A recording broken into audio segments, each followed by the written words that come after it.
പുതുവത്സര ദിവസങ്ങൾ നമ്മൾ പുതിയ തീരുമാനങ്ങൾ എടുക്കാറുണ്ടല്ലോ. എന്നാൽ പലർക്കും ഈ തീരുമാനങ്ങൾ നിലനിർത്തിക്കൊണ്ടുപോകാൻ വിഷമമാണ്. അതിൻ്റെ ഒരു കാരണം നമ്മുടെ പഴയ സ്വഭാവങ്ങളും വാസനകളുമാണ്. അവയെ ഉപേക്ഷിക്കാൻ നമ്മൾ തയ്യാറല്ല. ഒരു സ്ഥലത്ത് ഒരു പുരാതനമായൊരു പ്രാർത്ഥനാ മന്ദിരം ഉണ്ടായിരുന്നു. പഴയ ഒരുമാതിരി ഇടിഞ്ഞു വീഴാൻ തുടങ്ങി. ആ ഗ്രാമത്തിലെ ജനങ്ങൾ ഈ മന്ദിരത്തിൻ്റെ പുനരുദ്ധാരണത്തിന് വേണ്ടി ഒരു കമ്മിറ്റി കൂടി. അവരെടുത്ത ആദ്യത്തെ തീരുമാനം ഇങ്ങനെയായിരുന്നു: ഇടിഞ്ഞു വീണിരിക്കുന്ന പഴയ കെട്ടിടത്തെ പൊളിക്കണം. രണ്ടാമത്തെ തീരുമാനം അതേ സ്ഥലത്ത് ഭംഗിയുള്ള ഒരു പുതിയ പ്രാർത്ഥനാ മന്ദിരം കെട്ടണം.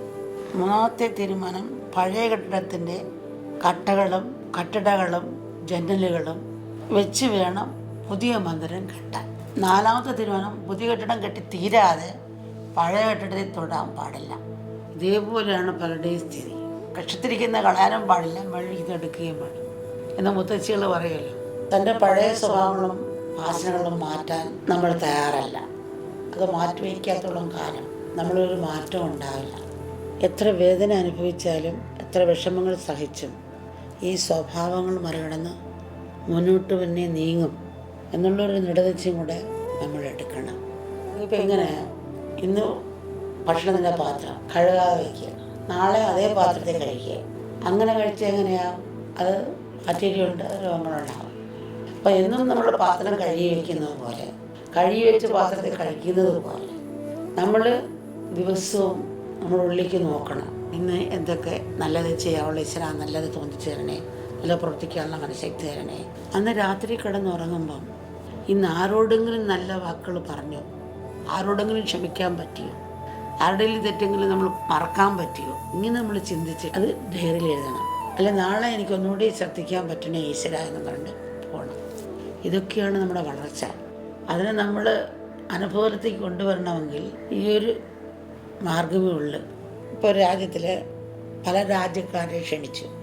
ആ രാജ്യങ്ങളുടെ അവരുടെ വരപ്പുകൾ, അവരുടെ ശില്പങ്ങൾ, അവരുണ്ടാക്കുന്ന ഭക്ഷണങ്ങൾ, പിന്നെ പാട്ടുകാരൻ, നൃത്തക്കാരൻ, അങ്ങനെ എല്ലാ കഴിവുകൾ, കഴിവുകൾ ഓരോരുത്തർ പോകുന്നതൊക്കെ കാണുന്ന സാധനങ്ങൾ വാങ്ങിക്കുന്ന വിലയ്ക്ക് വേണ്ടി ഒരമ്മയും കുഞ്ഞും കൊണ്ട് പോയി. അപ്പം കണ്ട് ആസ്വദിച്ച് സാധനങ്ങൾ മേടിച്ചു പോവാണ്.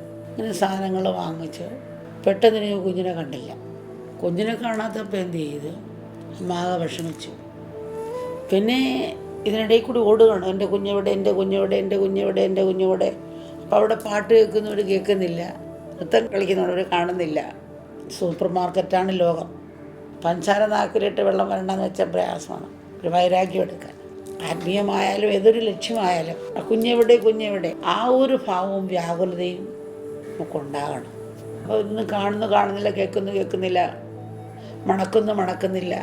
അതുപോലെ ഇതൊരു ബാഹ്യമായ കർമ്മത്തിലും ആ ലക്ഷ്യം കുതിരയ്ക്ക് വെട്ട വെച്ച പോലെ നമുക്ക് നീങ്ങാം. ഓരോ നിമിഷം പോയാൽ കിട്ടിയില്ല പറയാമല്ലോ. 1 കോടി രൂപ പോയാൽ പിന്നെയും ബിസിനസ് ചെയ്തുണ്ടാക്കാം. പക്ഷെ നിമിഷം കിട്ടിയില്ല.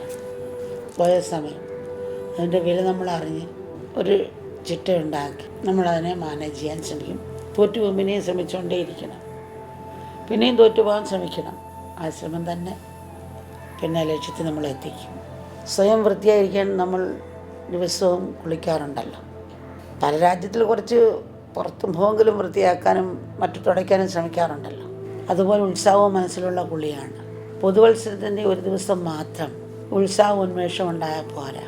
ഓരോ ദിവസവും നമ്മളവയെ നിലനിർത്തുന്നുണ്ട്. അപ്പോൾ നമ്മുടെ ജീവിതം മാത്രമല്ല സുന്ദരമായി തീരുന്നത്, നമുക്ക് ചുറ്റുമുള്ളവരിലേക്ക് ഉത്സാഹം പകരുന്നു. അങ്ങനെ ഈ ലോകത്തിൽ നമുക്ക് ഒരു വസന്തം വിടത്താൻ കഴിയുന്നു.